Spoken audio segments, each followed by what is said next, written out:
Hey guys, it's Tina here. Welcome back to another episode of Tina Tries It. In today's episode, I'll be trying out a 2-in-1 product, a lipstick and lip liner.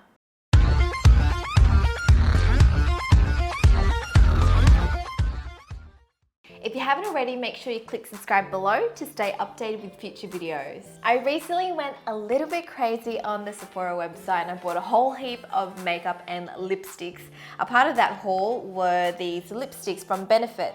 They're called They're Real Double the Lip lipsticks. The name's a little bit strange to me, but the concept is really cool. Let me show you why. The idea behind this product is that you can apply your lip liner and lipstick all in one. The lipstick comes in a teardrop shape, and at the point you see where the lip liner color is, and at the bottom is the main lipstick color.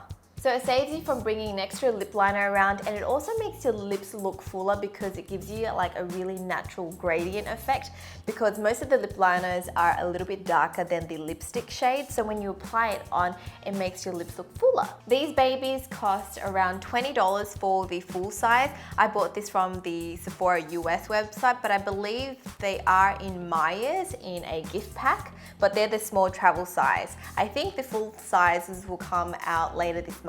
I purchased 3 different shades on the website. I bought a nude, a coral, and a fuchsia color. That way I could kind of see the difference and you can see what it looks like on my lips. So I'm going to swatch these for you today, and I'm going to test out if this actually works and if it's really easy to apply or not. The instructions say to position the pointed tip along your upper lip line and then just glide it along. So let's try it out. I'm going to start off with the coral shade first. This one is called Criminally Coral. So I'm going to start off at the center.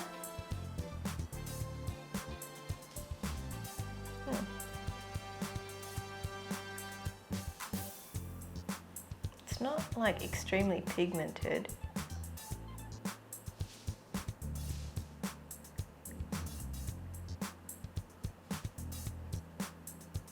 Wow, the contrast between the two colors is pretty different. To be honest, I can't really see the coral color underneath too much, but I can definitely see the lip liner color. Maybe I'll just go over it a couple more times.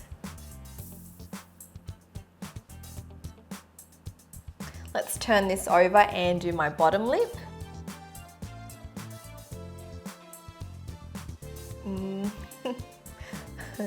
I really don't know how I feel about this combo. I feel like you're meant to blend it out, because surely you wouldn't leave your lip color like this, right? Back me up, somebody. Okay. And you just go in with your fingers after.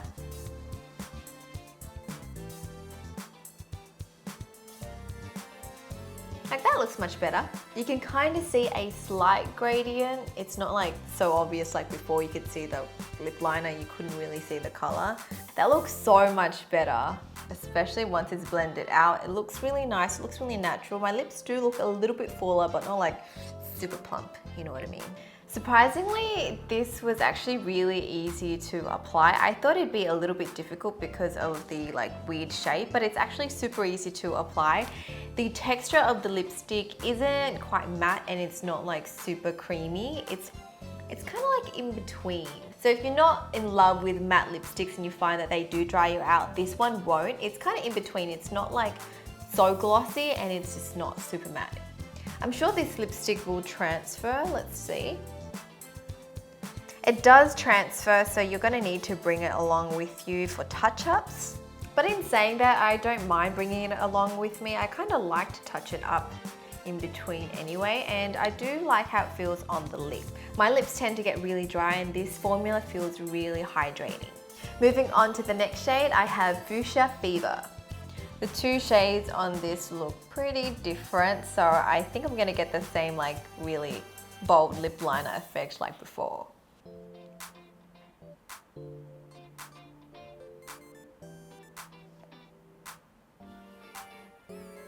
This one's not too bad.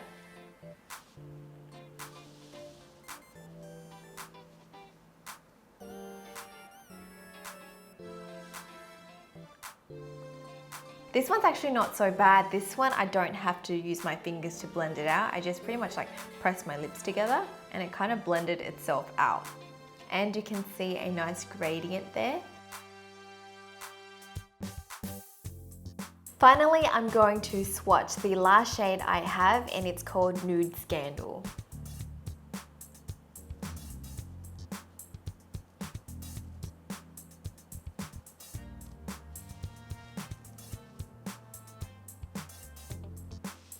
This one's really subtle on my lips, but I do really like it. It's more of like that everyday nude that you can wear. And because the lip liner is a little bit darker, just a smidge, but it does make my lips look fuller. I ended up wearing this color out for a few hours. This was the Fuchsia Fever one. After a few hours, I do feel like the formula turned into more of like a matte lipstick. It's not so hydrating as when I first applied it. I feel like it's a little bit drying, but not completely. It's not like a liquid matte lipstick. It still transfers, but I do really like the lip color. I feel like it just suits my hair. With the other shades, I feel like the nude one I could wear more every day, and the coral shade, I was playing around before. I didn't really like the look of it with the lip liner on the outside, but you know those like Korean trends where they do like that gradient lip, where they put the darker color in the middle? I tried that with this lipstick and it worked really nice. So I think with the coral shade, I would opt for that look. And for the fuchsia one, I would just use it as how the instructions were, to just have the liner on the outside, because I feel like it does really complement my hair. What do you guys think? Now it's time for me to rate these products. My first impressions of it is that it's a good product. I'm not like completely in love with it, but it does work, and I do like the results of this shade and the nude one. As I said before, for the coral one, I'd use it a little bit differently, so I'm not too sure if that would still make your lips look fuller. It will just like give you a different effect though. I would rate these a 7.5 out of 10. I think for $20, I think it's reasonable. It's not like too expensive, but it's not super cheap either. They also come in travel sizes, so if you don't want to commit to like a full size one, you can get one smaller for I think half price, so $10. So if you want to try something like this, probably get the travel size if they have the color that you like. For me, I'd probably stick to using these throughout the day when I'm kind of bothered to reapply and touch up. For a nighttime look, I think I would probably opt for my liquid lipsticks. Now it's time to rate for what you want to see in next week's episodes of Tina Tries It. I did tell you I went a little bit crazy on the Sephora website and I bought all these lips products. So I bought these Smashbox Be Legendary Liquid Metal Lipsticks. So if you're sick of those ordinary matte lipsticks and you want a different finish, perhaps you want me to try these ones out. The other lip product I bought were these Milk Makeup Lip Markers. They sort of look like highlighters, and I bought 3 different shades. So if you want to see me try that, vote for this. As always, I'll leave a poll up so you guys can vote. But that's it for this episode of Tina Tries It. Thank you guys so much for tuning in. If you haven't already, make sure you click subscribe below to stay updated with future videos, and I'll speak to you guys next time. Bye!